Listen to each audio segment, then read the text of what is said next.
around aging in place. So 2 weeks ago, we did a session about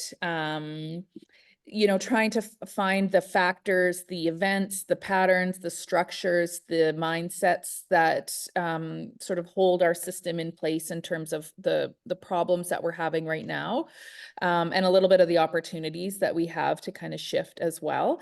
So we did the iceberg canvas in that session, and then we took the data that was generated by the bigger group and did some work over the last couple of weeks to kind of theme it, put it together.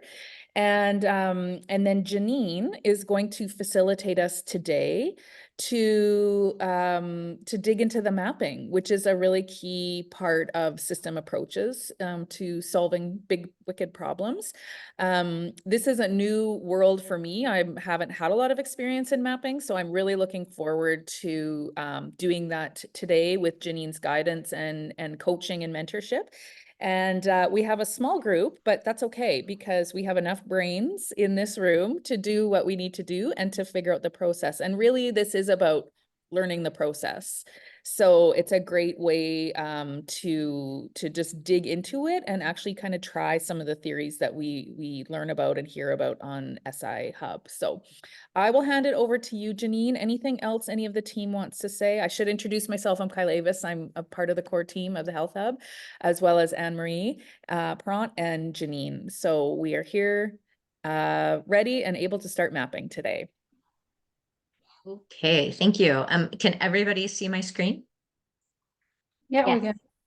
Okay, great. So the link for this map is in the chat, and Paloma's going to help. If more people join, you can repost the link, right? We're using a tool called Sticky Studio. It is very Miro-like, or Mural if you've used that digital whiteboard, but it's simpler. The tool itself is geared for mapping, so there are only 4 color post-its, a square, a circle, and text boxes. I don't know what this is. There's something else. And the arrows are easy to draw, right? So when you hover over a post-it, it has an arrow on each side that is your connector to something else, and it draws nice big arrows. So in that regard, it's a little bit better than Miro in terms of arrow size. Sticky Studio is from a larger tool called Kumu, Kumu, which is actually a mapping tool. It's much, much richer in its feature set and more offline. Whereas Sticky Studio was what they designed for sessions like this, where there are multiple people who can collaborate on a map.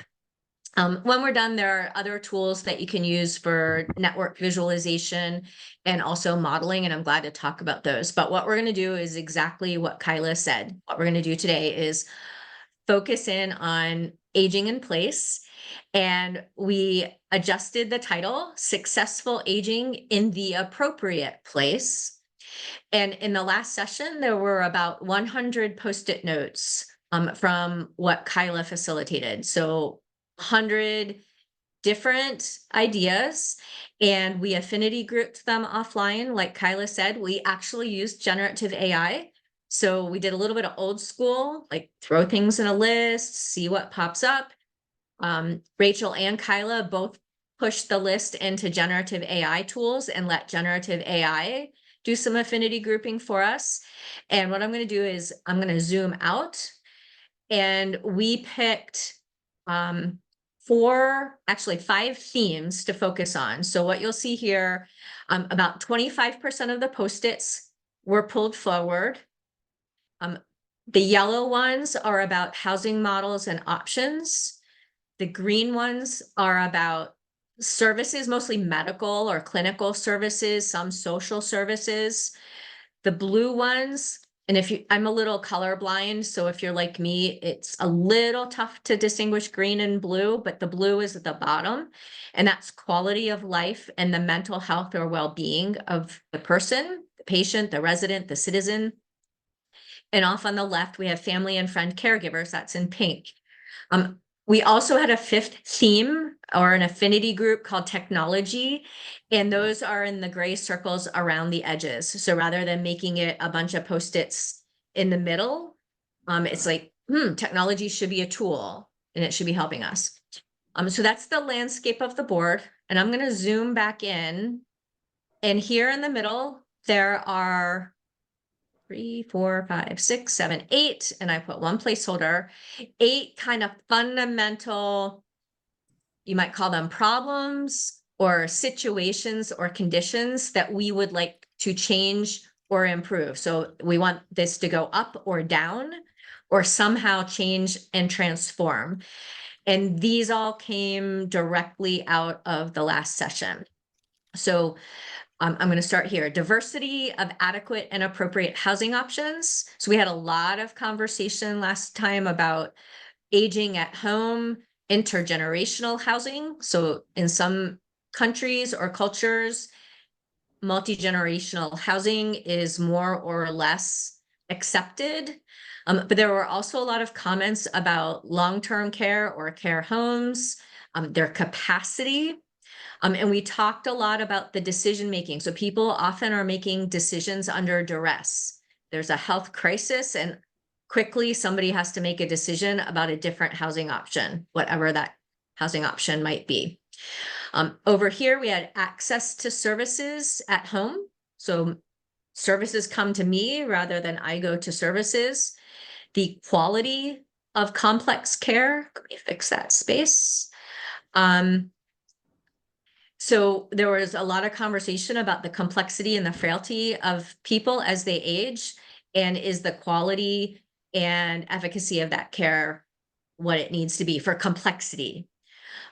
Silos between medical, behavioral, and social services. So very different kinds of services, and when they're siloed off, it's hard to have a nice holistic picture, and that actually can affect the efficacy and quality of complex care. Then we had for well-being, situations of neglect and abuse. So this is one where, silos and neglect and abuse, we want that condition to go down.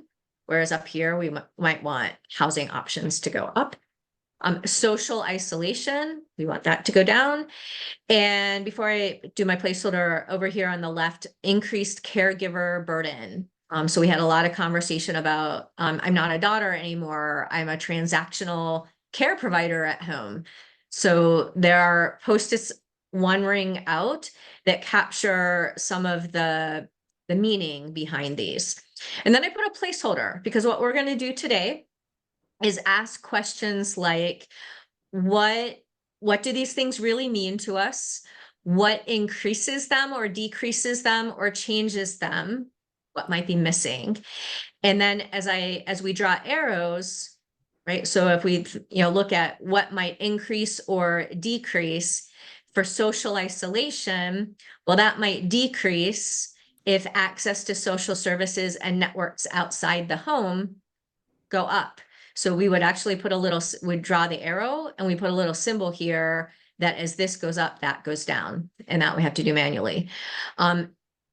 Mobility. So what can increase access? Well, mobility is one thing and transportation is another. And then if we think about that a little bit more, transportation, that might be the level of detail we want here for the map. But we also could look at things like independence. So a placeholder here is independence and my ability to drive myself, right? So transportation tends to connote somebody else is picking me up usually, but for adults who drive, and I realize a lot of people in the world don't drive, especially if they're in urban centers, but for people who do drive, when they lose their license or the keys are taken away, that's a giant life change towards social isolation. It's reduced access, reduced independence, increased isolation. It's a very big life change for people who are accustomed to driving themselves around. So it's as simple as that. Like, what causes this to go up, down, or change? And then what we'll do is we'll add some detail, add some meaning. And then once we have a bunch of arrows drawn, the way this works is we look for the Post-its that have a lot of goes into and goes out of eras. So goes into, goes out of. So those are usually leverage points. So if there are singular arrows, that's good for the chain of logic. But when there are many arrows, that means that thing is central to making change. And that's where we want to unpack more and look for what actions we can actually take. Okay, so that's your introduction to the board. I'm going to zoom out just a teensy bit and ask if there are questions about the board setup or about kind of the logic thread, what causes this to increase, decrease, or change. We'll also ask, what does this thing affect? So when social isolation goes up or down, what else does it affect? And it would actually affect caregiver burden, perhaps. And Janine, what are the symbols we're going to use for up and down? Is it reinforcing or balancing or? Yeah, reinforcing and balancing, and we'll just add little pluses and minuses. Okay. Yeah, so like here as you just do a copy and a paste. And as access goes up, isolation should go down.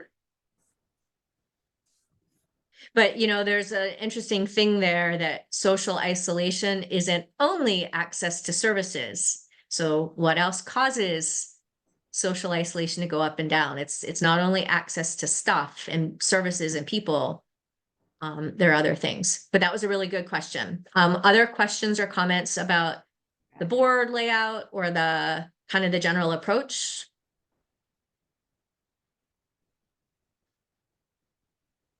Okay, so we're gonna dig in, and Kyla and I chatted offline via email before we started, and we would like to begin with where people's energy is. So what are of these particular conditions that are around the middle, what are you drawn to today? Where's your energy? And that's where we will start practicing this skill.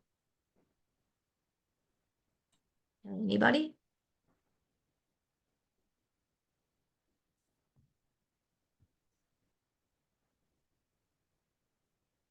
Probably because of your example, I like the social isolation one, but yeah.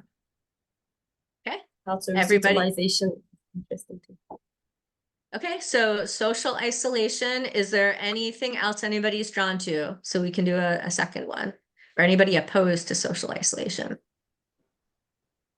I'm drawn to that one too, just because it is related to so many of the other factors. And we know the literature and the research is really showing what a detrimental impact it has to older adults. So I think that's a great one to start with as well, but open to other ideas. Going on. Okay, we're going to start with social isolation. The really cool part starts, and it's what Kyla alluded to, is when we start drawing arrows across different quadrants or different dimensions of the board. So for instance, like ageism, how does that affect this? There are cross connections across these colors. Okay, so what else? Well, let's do the access here first. Let's just unpack this a little bit more. So does anybody disagree that access to social services and networks outside the home? Does anybody disagree that that's something that would decrease social isolation? No, I think that makes sense. Okay. Do we need to distinguish social isolation at home versus social isolation in a facility of some sort? Can somebody be socially isolated in a facility? Yes. Absolutely. I think during the pandemic, we saw this. Okay.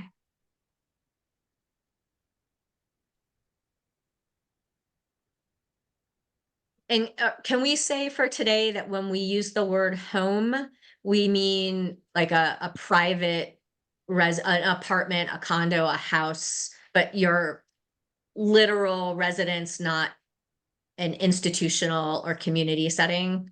Mm-hmm. Because I know somewhere else on the board is like, we need to make everything feel like home, but that makes the word Mhm. overloaded. Okay.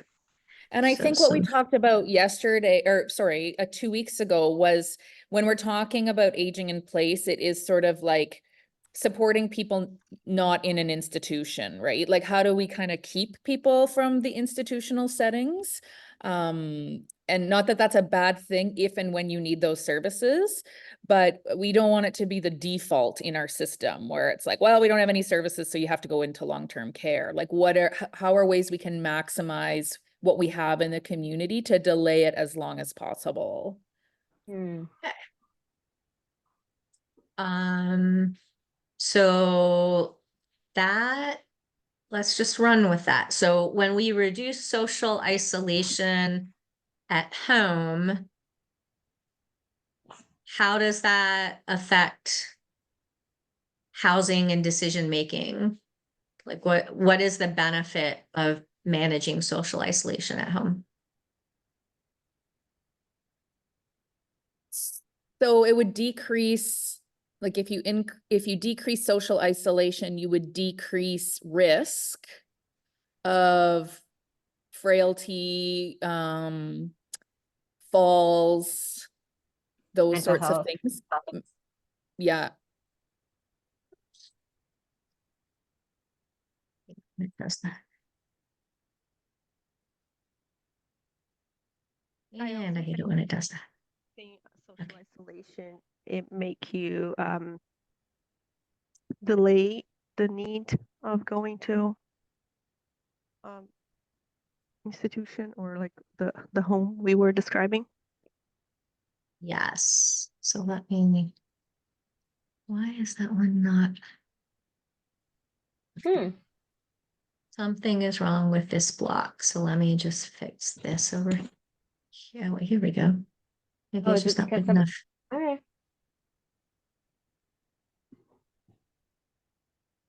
Okay, that's fixed. And okay, we got the frailty, and what was the other one? Sorry. I was trying to say the premature institutionalization there. Oh, above, yeah. Okay, who Like, said, so go ahead and make that link. it was I was trying to make that link, but it's making a weird arrow. So I'll see. Thank There we you, go. Janine. Yep. No, but I love how people are digging in because that's exactly what you need to do. And that's why we're using this tool to make that easier. And we'll just move this out of the way a little bit. Okay, what else is affected by social isolation? And then we'll go back the other way again. I think we will expect a drop in ED/ER utilization probably because we are thinking frailty will go down. I don't know if you would pull from frailty out of ED/ER or social isolation, probably both. Okay, go ahead and draw the arrows. We'll get these out of your way a little bit. I don't know if it's there, but I feel like social isolation can be increased by the ageism, stigma, and bias, but also other times of isms too, depending on the community you're part of. Okay, so go ahead and draw that arrow from ageism to social isolation, and let's get a little plus sign on there so that we don't lose sight. Okay. It's gonna make it worse, right? So if I have access to all these people coming into my house, but they're all a bunch of jerks. Mm-hmm. Or maybe people don't go to your house or you don't connect because you're a particular part of a group.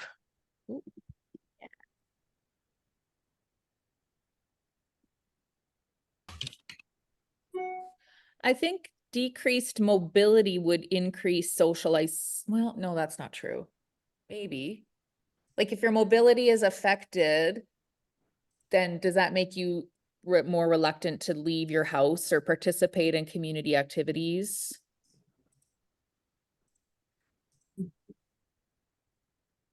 I think so. Decreased mobility. Yeah, so let's put something in between social Okay. isolation and that, which is participate in things. Because that's kind of what you're getting at, which Yeah. is kind of a little bit different than I've got services coming in. Right. So let me get some stuff out of the way. 10. Okay, so let's add a post-it right here. How do you want to word that? That was Kyla, right? Yeah, I added a sticky that said level of participation in activities outside the house. Right. I just put that right here. Whoop.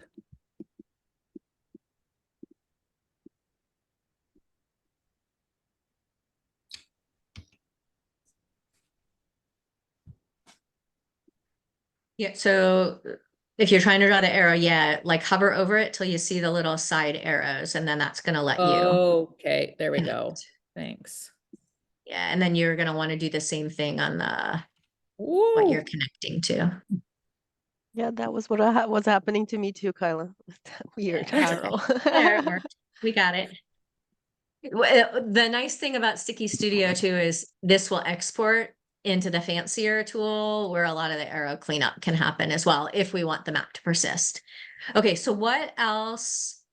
So let's talk about more things that affect social isolation. So we've got access to social services. So things are, I'm going to like, I have access to services outside my house. I'm participating in activities outside my house, which is not necessarily services. So like there's a senior center or whatever. What else affects social isolation?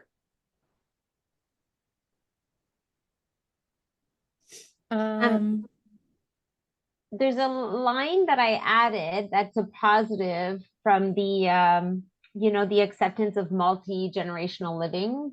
So if there was more of that, seniors could continue to live with their families, and that would reduce the social isolation. Yeah. Okay, so let's put a sticky in between, Okay.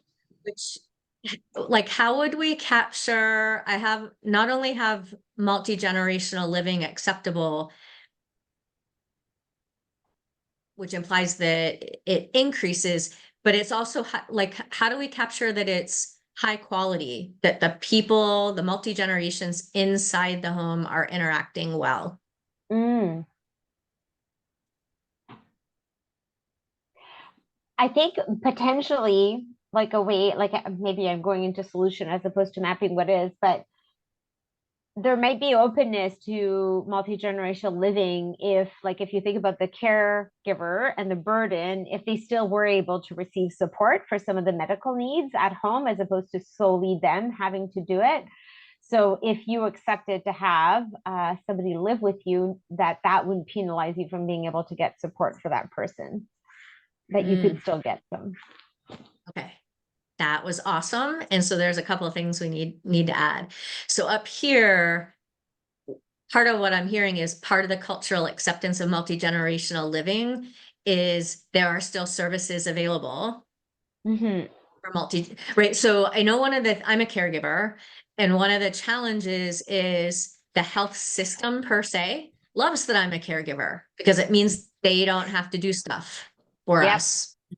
They don't. But I think we need to capture that there are services geared to support Caregivers, multi-generational living, which is more like, so there's services for the person, but services for the family. So let's capture that. And then how do we also capture, like, I'll give an example. One of my friends who's a caregiver lives in a multi-generational home.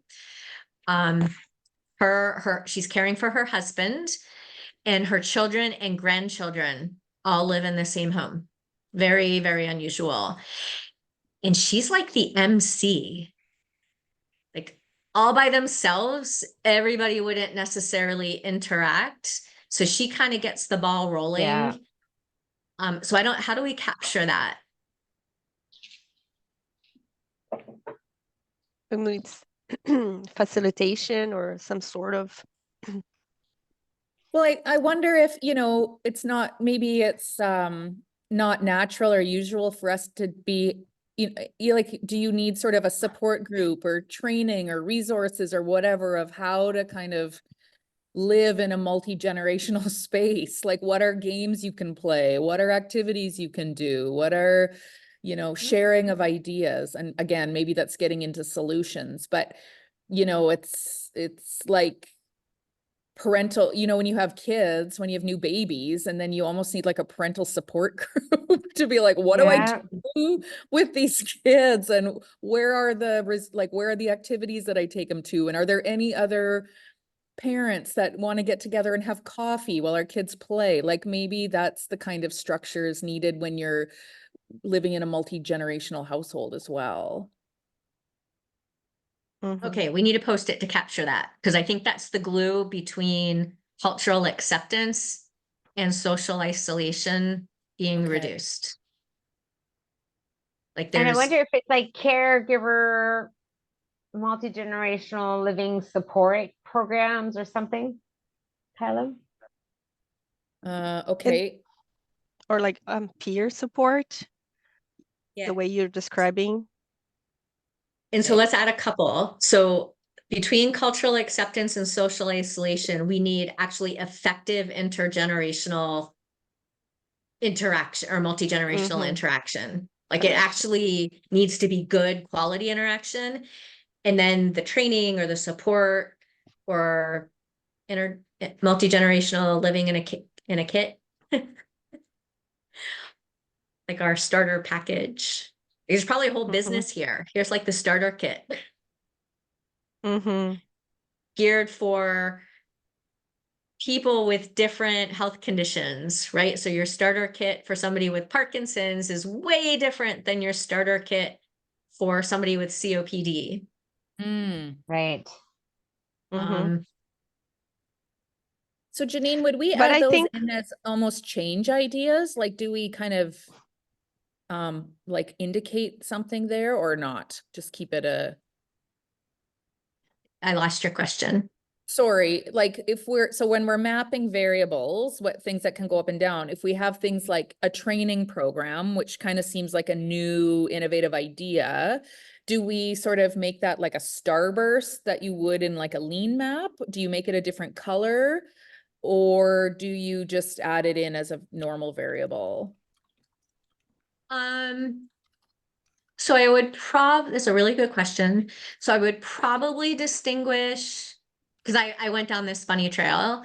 I would probably distinguish the details of how we would implement it, like me saying, oh, so there's a business to start here, and leave the post-it as the condition or situation that changes. So this idea of there's a peer support capability, how we Okay. accomplish that, like there are many different ways we could accomplish peer support, Okay.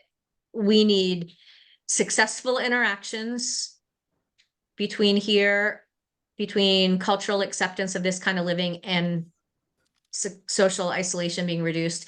And to have successful interactions, we need peer support. Okay. Is Okay. that helpful? Yep. So maybe my multi-generational living support or peer support, maybe that's the wrong color and the wrong thing.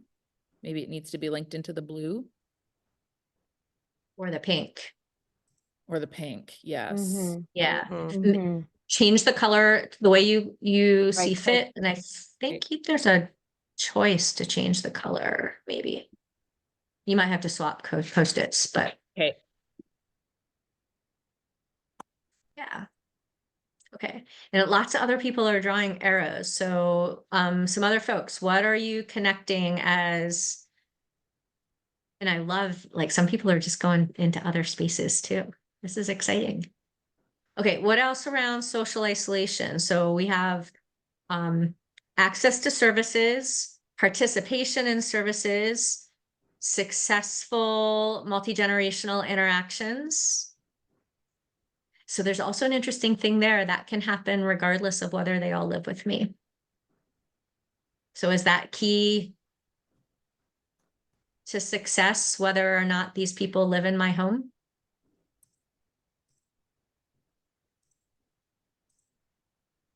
Can you say that again, Janine? Which other post-it are you looking at? So successful multi-generational interactions, Hmm. like so far we've been talking about it in terms of multi-generational living, we've got multiple generations in this household.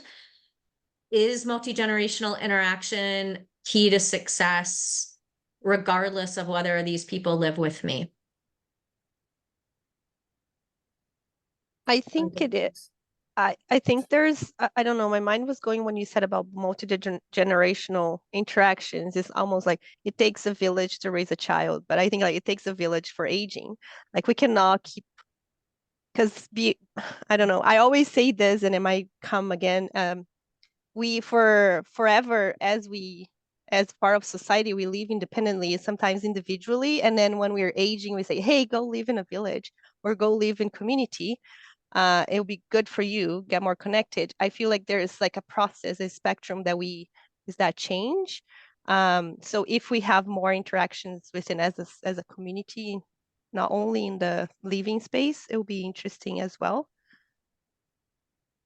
Okay, I'm adding a post-it for that.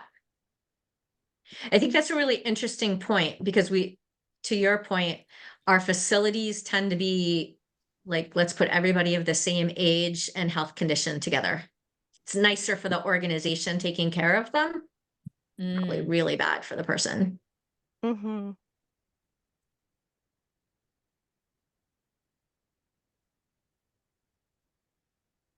Do you think the multi-generational support and resources would increase cultural acceptance of multi-generational living? Good. Like, I wonder if people would be more open to it if they could get a sense of like what it would involve, what supports are there, what services are there. Like, it would be, they could consider it as an option before Draw your arrow they the other accept way. it. Yep. Mhm. Okay. And so what Kyla's starting to draw, and I'm not, I see another one over here between burden and transactions. So whoever added that, kudo. But when the loop goes round and round, and that's when we start seeing what Kyla was talking about before, balancing loops and reinforcing loops. So if A causes B to go up and B causes A to go up, you get a reinforcing loop of positivity. But if A causes B to go up and B causes A to go down, it balances. And so we start looking for that as well. So if we start having something that has a lot of arrows in and out, then we look at what is also the reinforcing or balancing or canceling, if you will, effect of that thing. And so over here, so the person who put this in, daily transactions increases burden, increased burden. Talk more about that. Increases transactions? Probably. So the more the burden yeah, it's probably a reinforcing loop. But whoever put that in, you want to talk about that for a second?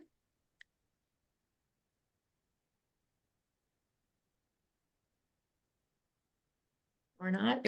I didn't That's put it okay. in, but I'm wondering about like, is it the type of transaction, right? So if you're, you know, a coffee is a different kind of transaction than doing bowel care, right?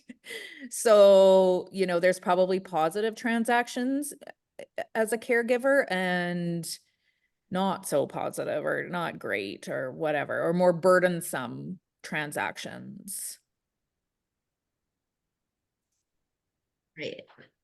So if I'm doing coffee or meals, way different than toileting and showering Right. or Yes. wound care, like families who are doing a lot of wound care. Right. That's, pretty Lots heavy of duty stuff. appointments. Mhm. Yeah. I And think it all goes back that to is what they said last couple weeks ago, where it's like you become a transactional care, you become like a transactional person, not the daughter, not the family member anymore. Mhm.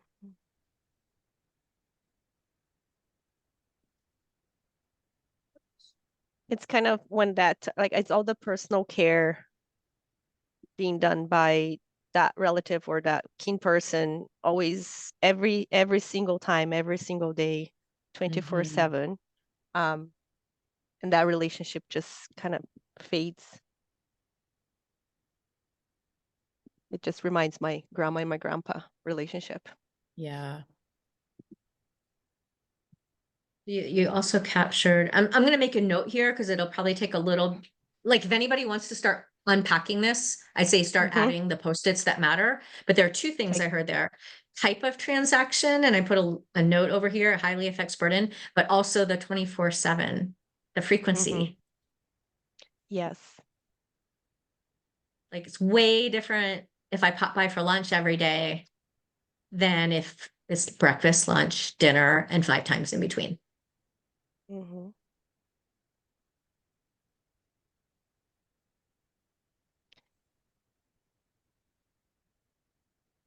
Yep. Okay, so anybody who wants to start unpacking that,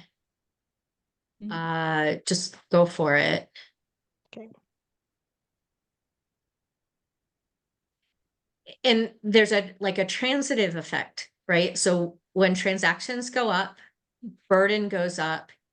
That person, perhaps, who's critical to social isolation, that relationship gets strained. So intriguingly, as burden goes up, isolation can go up. Unless you have this counterbalancing of other interactions.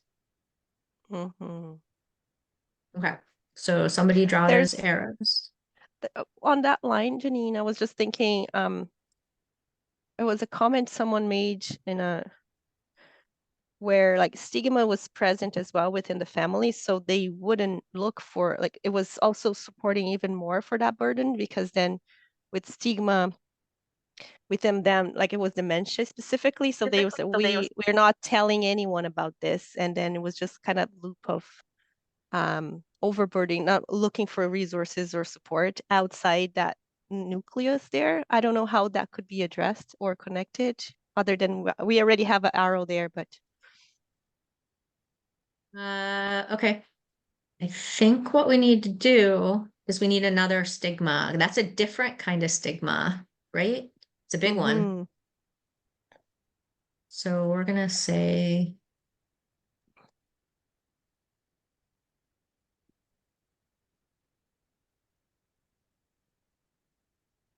right, so dementia carries a lot of stigma. Any mental health condition carries stigma.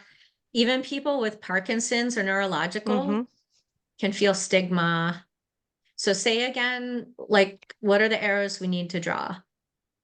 Yeah, well, the idea was with having that stigma, it would increase the isolation by not looking for the resources outside, or not telling that was what was really happening.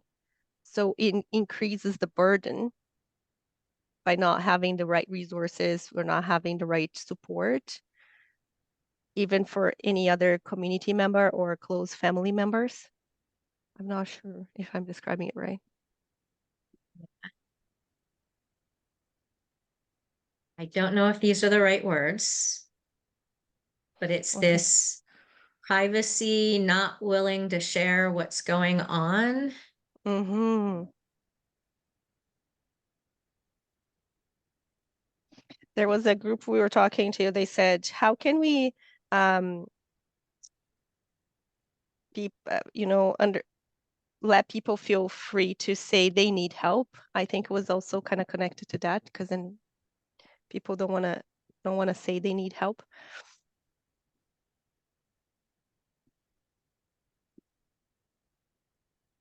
Okay, that's even different again. I'm Not so sorry. asking for help. Yeah, I'm Huge so, issue. yeah, Go ahead and write that post-it. That's a really big yeah. issue for caregivers and the patient resident citizen, the aging patient resident citizen. Yeah, I'll put it there.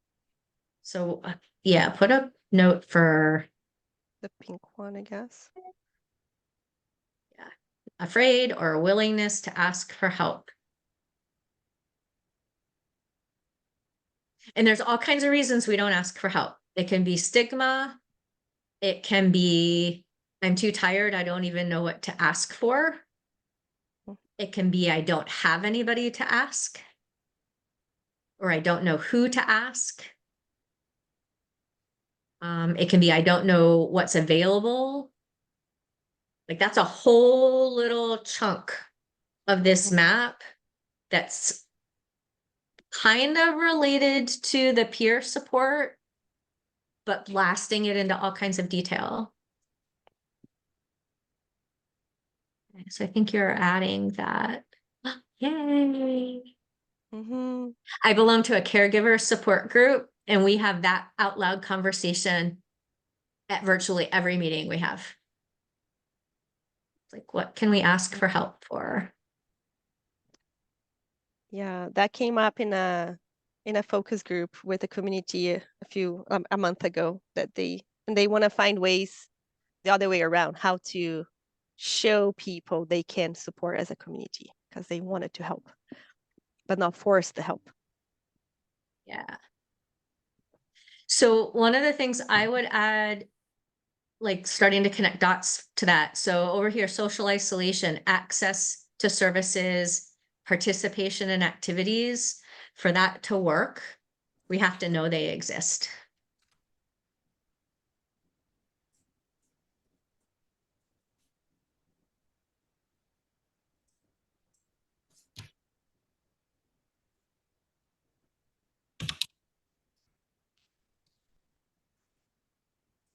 And that also helps the willingness to ask for help. If I think something doesn't exist, well, then I'm just gonna suck it up and do it myself.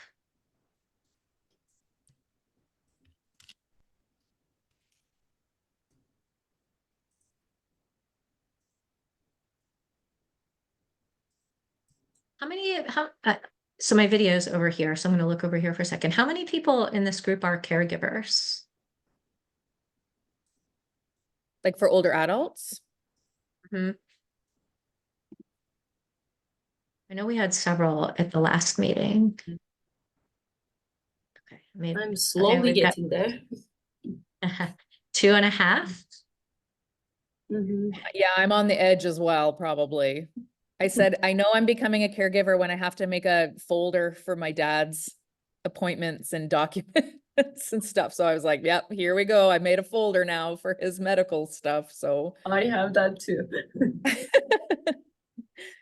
So 2 and a couple of halves. Okay, but you said something really important. Have you all heard of boiling frog syndrome? Right. So the risk I hear in what you said is that's the beginning of a journey that will incrementally get more burdensome, and you won't even realize how burdensome it is. So I don't know how to capture that on here. And that's true for the aging resident in their health and the caregiver. It's like things are more burdensome, more time consuming, worse than we realize they are. So how do we capture that? Kind of that mental plan. I don't know. I was going to 2 routes that is not necessarily connected, but I was thinking, when we talk about at home where women are planning way more of the work, and do they know all the appointment that has to happen? Do they know that all that mental work that is done even before the work happens? And the other alignment I was thinking was like microaggression, that it goes so slowly and it builds up. I don't know how to describe that to what you guys just described, but it will build up, right?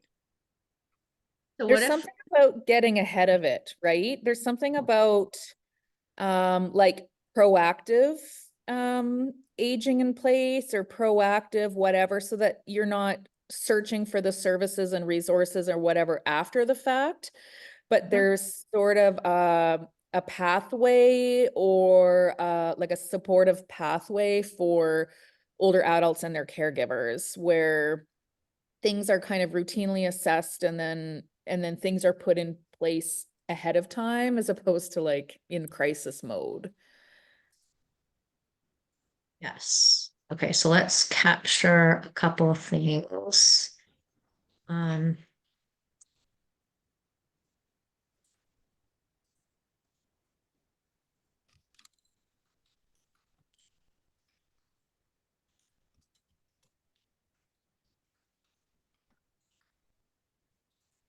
So Janine, we're halfway through and people are saying on the chat, I'm feeling confused about this board already. Yeah, So okay, it's so probably feeling a bit spaghetti-ish. So what can you say to like help us get through that? Because I'm anticipating in every mapping process, people would feel this way at some point as the lines are being yes. drawn. Yep, let me add this. Thank you for monitoring the chat, first of all. And yes, that's totally normal. Mhm. So let me add this post. I wanted to capture, we had something up here about housing decisions being made under duress, what's the quality? But what I heard in what you said is does any of these decisions, let's make them proactively. And then I want to just put a placeholder here, something about the pace of the health and caregiving journey, Mhm. right? So slower pace, Like less it's likely. so predictable, right? Like it's going to happen for every person. Like everybody's for sure going to get old and need extra support, right? But we almost are like surprised when it happens. Like, oh my God, now they Right. need care. But it's like one of the most predictable processes we have in our health and healthcare systems. And we don't Yeah, so I really like do this. anything about it. Avoid the And I surprise think factor. kind of there is that probably privilege or access lies behind. Like maybe our decisions are delayed because maybe when the time is right, I'm gonna be able to get help or private help Right. easier than some of the other people. Like it ties back to the frailty a little bit too. I'm making it even more spaghetti-ish in my mind, but probably there is some reliance that if I have the money and means, I will be able to provide care no matter what. Mhm. That's why, or I can take time away from work at this time, or stuff like those, like my ability to give, depending on some of the others probably who don't. And then that speeds up the frailty so much that it is almost a surprise, speed of Right. frailty. Yeah. So I like this. Avoid the surprise factor. We're always surprised, like what? And the pace of, I lost that, the journey, right? Mhm. So slower pace equals not realizing overwhelm, isolation, probably more surprises in a wacky sort of way. Mhm. Right. So like I know with my caregiving journey, this has been in hindsight, like hindsight's always 2020. In hindsight, I can look at milestones and step changes and say this has been going on a lot longer than I realized. Mhm. It all started with a folder or some doctor's appointments. Mhm. Okay, so our board is overwhelming. Yes. Before we talk about how to like step back and find the threads, I know a bunch of people have been adding arrows, connecting dots, which is awesome. Does anybody want to highlight something you've connected that we haven't said out loud?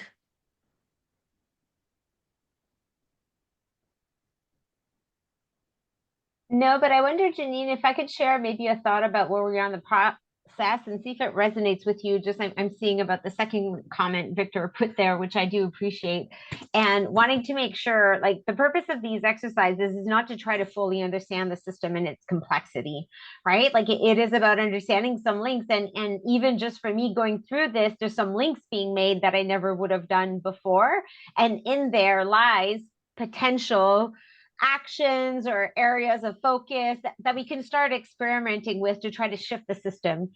Because this is not about finding the holy grail or the, oh my God, this is what we need and the whole thing's going to be fixed, right? And I think that's a tendency when we try to solve problems. So just to reassure, and the complexity is, it is about looking at the system differently. It's not about understanding it, because that's basically impossible. Yes. No, great out loud comment. 100% agree. Our goal is not to come up with a perfect, comprehensive characterization via a map of the ecosystem, because we will be here forever and it will never be right and it will never be complete.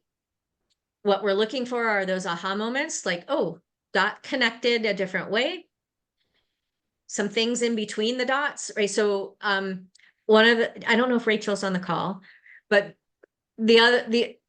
Rachel, her last name is Acker, right? Yes. Kyla? Yeah. Yes. So she was in the last call and then she joined us for some of the offline prep. She also pumped some of this into generative AI to create a map. And the map that generative AI created, first of all, wasn't visual. It was just text, but also it was very, very, very high level. It's like you looked at it and go, yes, that tracks, and it's a good starting point. But here it's sometimes what's in between those two Post-it notes that matters in that conversation where we go, aha, there's something. So yes, to what Emery said, and that's a good lead into now let's start making sense of this. So I didn't hear anybody say, I want to comment on the arrows I added. If you do, and help me watch the board. If you do, raise your hand or speak up. If you've connected something and we haven't talked about it out loud. But what we would do now is kind of step back, and we could go a couple of different ways. So we've really hunkered down here on social isolation. So you can see a lot of ins to that, but that's by design because that's what we chose to think about. So we could pick one or two other areas and unpack them more. We could also follow the threads, right? So we have a lot of goes into social isolation, not a lot one layer back. So we could start picking, what are the threads that seem most meaningful? Because we're looking for it increases or decreases, but also increases something significantly, decreases or changes something significantly. So we want to add our human judgment into this. We can pump it into generative AI, but what resonates? What are the little threads here where that pop out, just like Anne-Marie said, where that's meaningful? I can take action on that. That's going to help us understand this situation a different way. So since we're just doing this in a 90-minute session, I'm going to, rather than let's draw a whole bunch more arrows and let's carefully follow the threads, I'm going to ask, what are one or two of these connect the dot threads that really are speaking to you? And let's talk about one or two of them.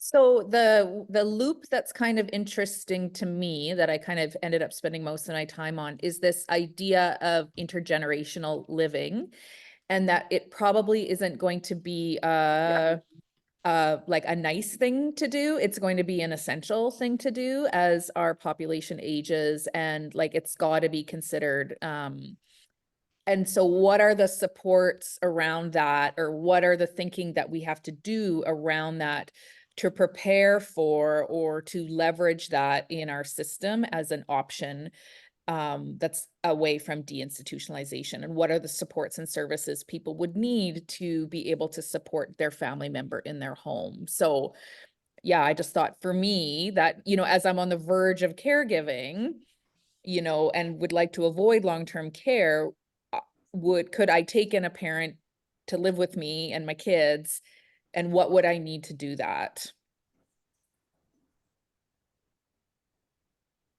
Okay. So that whole loop around intergenerational living and related supports, what other loops are resonating with folks? And that's also an interesting one because it's a weak spot in the system right now, it sounds Right. like. Yeah. right? So we got to shore this one up. It's important. Our judgment, our experience tells us it's important and it needs to be shored up. What else?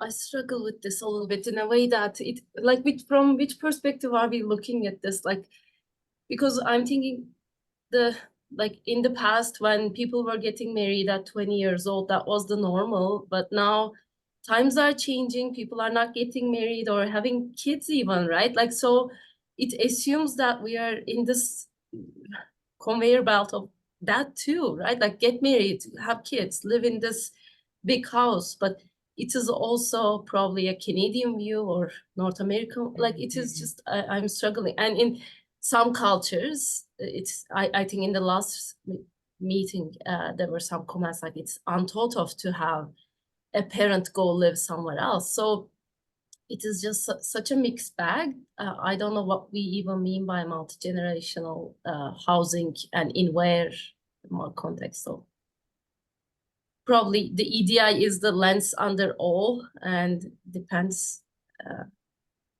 where the map is created. Just What I'm hearing in that, so if let's pull a couple more comments like this, because then what generally would happen is a couple people would go offline and like pull the threads out that we want to focus on, which we're not going to do in real time here because it'll take 15-20 minutes. But what I heard there is actually something else around intergenerational living, which is, and this came out before as well, but there are literal demographic trends or not support intergenerational. Okay, ignore my typos. But literally, the global baby boomer generation, as they age, the ratio of older people to younger people actually will shift. Mm. And that creates a very concrete logistical challenge. And you captured it, Belize, with young married couples maybe not having children, not literally being able to intergenerationally support the grandma and the grandpa. Okay, so okay, what else is popping out of all the things we discussed? Because it's often about the conversation, not really about a pretty map. So of all of the different things that we talked about, what else is popping is like, this is important.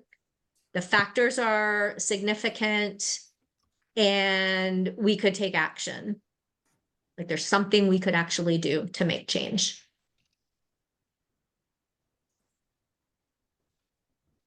I wonder what we did talk a lot about the caregiver role, and I know it connects a little bit with that multi-generation as well. So I'm not sure if that when we're looking at it's kind of connected there, it would be addressed together, or would it be considered another topic?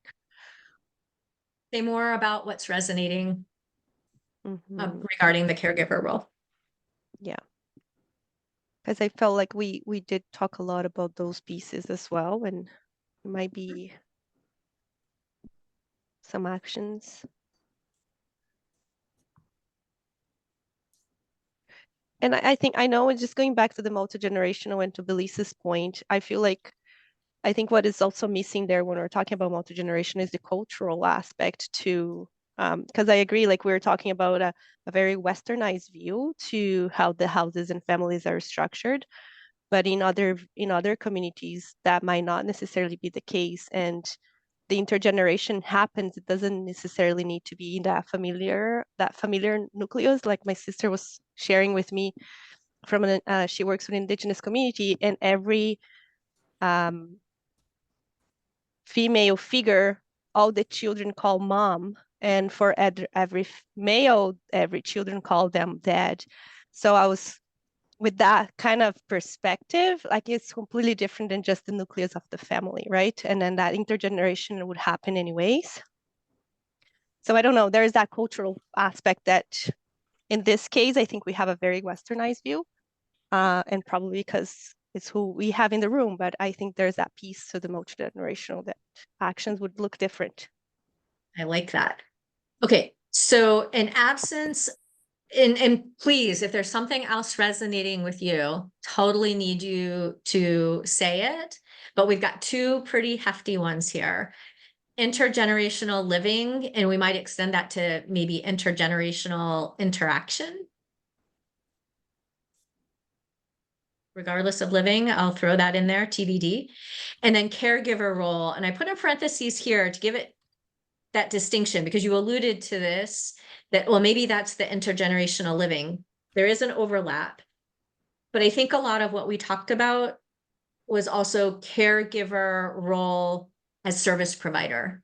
So I'm a service provider as a proxy for the health system. I'm doing wound care. I'm doing medication management. I'm doing nutrition management. I'm doing physical therapy with my family member. I'm their personal assistant to make sure they're getting out for their social activities. It can be that simple, perhaps, although that might not be simple. But these are two pretty hefty ones.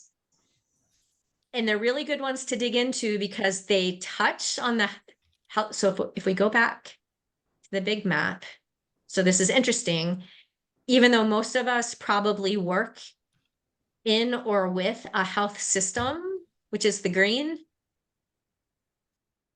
the things that are resonating with us are in the blue and the pink and the yellow, which are adjacent to the health system. Mm-hmm.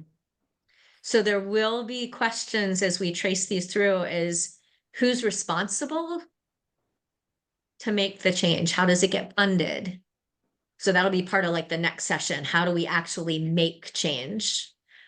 But what I would propose is let's do a few more minutes of conversation, and feel free to continue mapping and adding Post-its, but let's just grab our thoughts and notes about these. Make this bigger. About these crucial loops.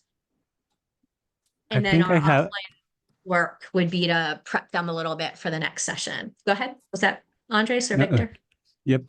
Sorry. And sorry for joining late, but looking at the map, even though my computer is very slow, I'm trying to find the post-its, and I found one that resonates a lot. And I think it's very practical. And it's the volume of daily transactions being. And for me, it resonates because I'm a caregiver of two getting older parents, and I'm an only child. And the loop that I found is that connecting this to the vicious loop of not getting married, not having kids, parents that are getting older, if we add the complexity of the illnesses, if we add the available time for responding and the volume of daily transactions, there is an increasing volume of competing priorities for the person that is our caregiver. Like a vicious loop of, yes, we need to do more. That's an increasing volume. Yes, we need to do it quickly because there's not so much time available for doing the things because they are getting older. And that becomes more and more transactions. And since they have more illnesses, there are more and more doctor appointments, and just a vicious loop of a lot of appointments. Basically, I'm now dedicating 1 or 2 days of my week going to the doctor. So that's why it resonates. Love it. You said a lot of really important things, and I didn't capture them all, but I have this one. It actually, I will post it in the chat because I was typing in my parallel notes. perfect. Kyla, you were going to say something? Yeah, I think that's a perfect example of a vicious loop, right? Like it just goes all around and around, gets worse and worse and worse. But for me, the insight that I had was this link or this relationship that I've never really kind of put together before was social isolation and caregiver burden.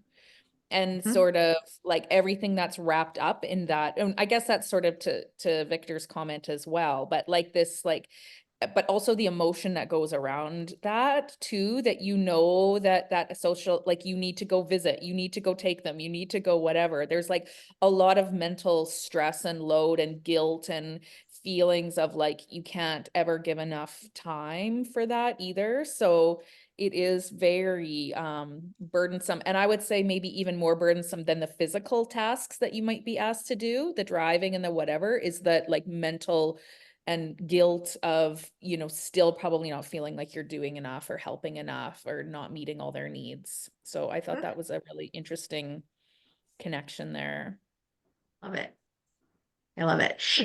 And when we unpack it and talk about what can we do about this, specifically on caregiver health, the intergenerational living might have to be more societal. The funding and the motivations and incentives might not come from the health system, but from some other source. But the caregiver burden, the health system should care about that. The insurance companies should care about that because they're going to pay out eventually, big time. So the That's a good statistics, I point. think in the United States are 40% of family caregivers will predecease the person that they're caring for because the effect on their health is that bad. Yeah, I see some surprise looks. It's that bad. We talk a lot about that in my caregiver group too. Our objective is not to be in that 40%. Right. That's Okay. crazy. Yeah. Okay, so these are pretty substantive here. Anything else resonating? People go, oh, this matters. It's important. It matters. It's crucial. It's significant. And there's probably something we can do about it. I think it was Sulan who talked about like the demographics of the culture and like, you know, at least in Canada, like it's a very diverse demographic in Canada. And so I think that cultural component is important too, because whatever programs are designed would need to reflect that. And Canada is on a trajectory just to become even more increasingly diverse and have, so whatever is designed to support that, I think needs to take that into consideration.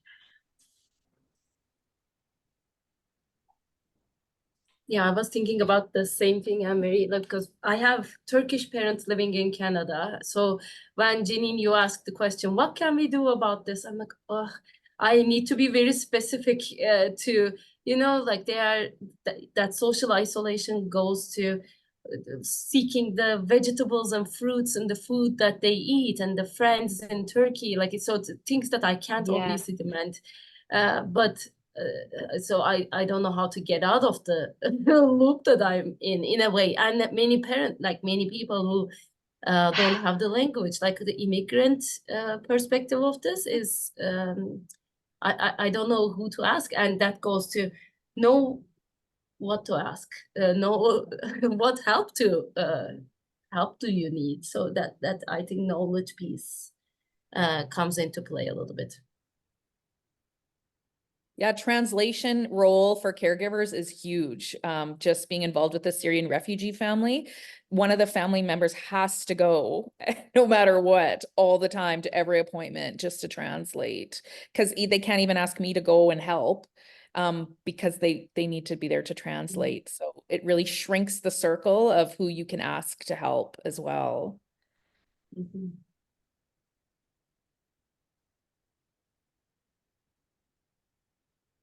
Okay, and so I'm just typing notes because I want to make sure these things don't get lost, but right now I don't know exactly how to add them to the Post-its, but I will make some verbal connections. So we had some things like, who do I ask for help? What's even what resources are available, right? So if we are individuals who are feeling like we need to figure out the language or help this person figure out the language, figure out the food, figure out this, is there actually anybody else or any service that could help me or this aging person, or is it really all falling on me? And then another really big aha, and so when we think about social isolation, we started, which is where all the health systems goes. All the health systems go. Oh, transportation, ta-da! More services to the home, ta-da! Except where did all of our energy go? To other things, Mhm. not to those things. So yeah, I even had here independence, but what we're starting to talk about is all of these other things that make somebody feel not isolated, that will help their mental well-being, which actually might help avoid hospitalizations or help with their frailty. If not stem the progression of something, at least help them feel better while life progresses. And so that should be a really big aha, because truly the whole health system is like the first thing everybody goes to is transportation. Let's get rides. And that is a problem. I literally was talking to an 89-year-old friend who spends a good part of her day every day figuring out transportation because she just lost her driver's license. So I'm not trying to diminish the importance of transportation. I'm simply saying there is so much more. Mm. Okay, other notes before we do some wrap up here. Comments. Anybody who hasn't been talking very much, what would you like to add or say or ask? I remember watching a thing years ago. It was, I think it was on 60 Minutes or something about the best place to die in America. And it was this health system in Wisconsin or somewhere in the northern US. And it talked about as soon as somebody was diagnosed with a chronic disease or a terminal illness, they started the proactive approach of, preparing, like, what do you want? What's important to you? Like, so that they could kind of plot out what that journey would look like for them. And I just thought, what would it be like if we thought about what's the best place to age in the world or whatever, and to like think through like that aging is a journey, and like what are the things that would have to go into place to be the best place in the world to age and even die, right? And have that be like a part of our system that we don't ignore, but that we like consider as a pathway that everyone will be on, and what do we want that to look like. So this map really helped me sort of think bigger and broader about the system and what it would need to be the best place to age in the country or the world or whatever. I wonder So if it's I'm the gonna, same. Oh, sorry. no, go ahead. I was just gonna say, Kyla, I wonder if it's the same city I heard that they had this project where everybody in the community had to have a will. Yes, And so or a yes, plan, advanced care plan. yeah. I like that. So I'm gonna make that a third loop to focus on. So one is the whole intergenerational living culture.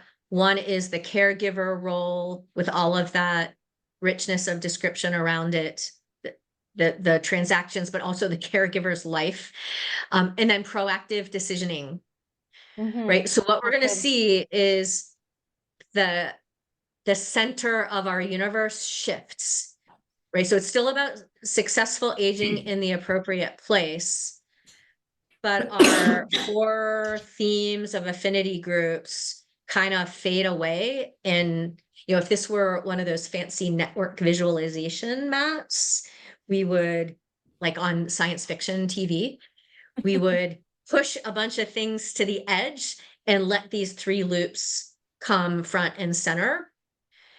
And then we unpack them. What I'm going to ask for help with from Kyla and Anne Marie offline between now and next session is we'll extract these threads. So you'll see a lot of this map kind of go to the edge, and we'll take the Post-its related to these three things that we have a lot of energy around and kind of simplify the goes intos and goes outas and look for some leverage points. So we'll do a little bit of offline processing. What I have found in my personal experience is that no matter how hard you try, there always needs to be somebody or a couple of people who go offline and do some processing outside of the the big collaborative sessions like this, because things just get messy. So we go offline, we simplify, we come back, and we basically orchestrate the next conversation. So we're in a health hub, not doing this in our place of employment. So we're going to kind of fast forward to action planning, which is the next one, you know, a big topic of the next session. So we'll thin it out and get really focused for the purpose of our learning curve. In real life, this could take multiple sessions, like it's diverge, converge. So we just added a whole bunch of stuff. We said what resonates. Now we simplify. We would add a whole bunch of stuff again, probably simplify, add a whole bunch of stuff again, and get really narrow to find the point of action. And back to Anne-Marie's point, we're not trying to describe everything. We're trying to understand the pieces that we care about, that we think are going to affect change, but also understand them in context. Okay, so with that, first of all, Kyla and Anne-Marie, are you okay with that? Because I just volunteered you to help. Yep. Okay. Is there anybody else that would like to participate in some of that offline processing? Because if you do, just let Kyla know. Any think other? Go ahead. we talked about in some conversations we're having about system mapping where I work, that the next step is, or what you want to do is sort of build narratives or stories around the loops that you identify or the threads that you pull out. So I think I really like that idea because we all know stories are so powerful in this work. And so like, what is the story of the system in this loop or in this causal flow that we've kind of identified? So I don't know if that's actually what the process involves, but to me, in my mind, that's how I kind of like think about it, is like, how do we take these arrows and linkages and make a story out of it that makes sense to people and resonates with people? I like that. Narrative for action discussion. Real life. And Kyla, maybe the story can start with, can you guys see there's a heart there in the middle? I can. Yes. Cool. We allow for serendipity. That's right. I love it. But yes, we're gonna pull out some threads, create a narrative. And again, in real life, this would be create all of this, pull out some threads, diverge again, convert, probably 2 or 3 cycles. For the purpose of this event series, you know, we're gonna try to focus it a little bit more. And then Kyla, I would guess if the group really, really wants to dig in, like we can actually do the diverge converge cycles if folks feel like it's worth it. Okay, any other comments before we close? Anything else resonating? Anything you added to the map that you want to be sure is said out loud so we don't miss it? And was this useful?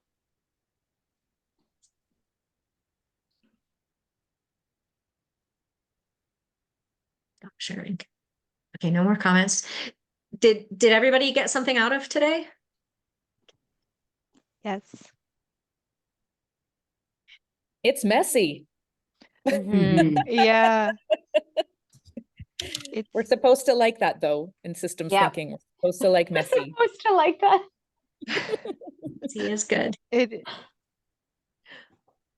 And I want to go back and reinforce Anne-Marie's comment, like, yes, it's messy, to what Kyla said. It's always messy.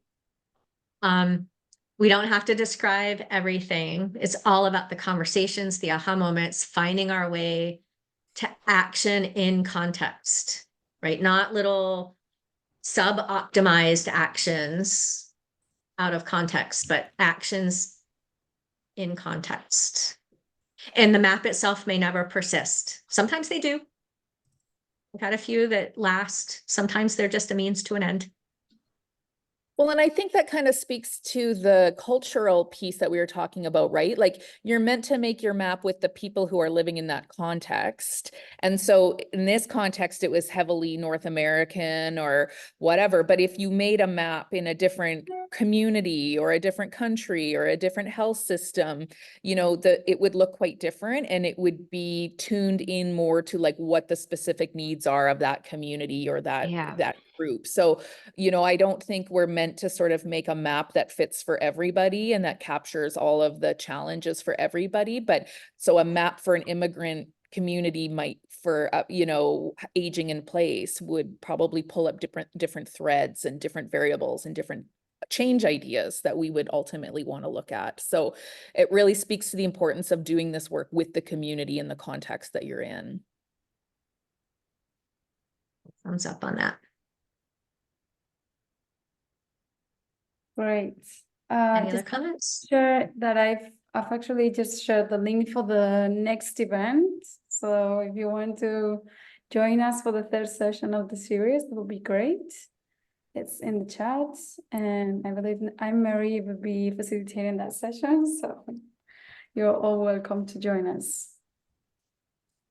Thank you for participating, everybody. Yes, I feel thank that you. was a really good session. Thank you to Janine for facilitating. I learn so much from her every week that we meet. So it was great that more people could learn from her experience, expertise. And I think it's a great step in us just getting more comfortable with this tool and seeing what the potential is for it in our different spaces and where we work and where we live and where we seek to improve systems. So thank you so much, everybody, for joining us, and we hope to see you in 2 weeks.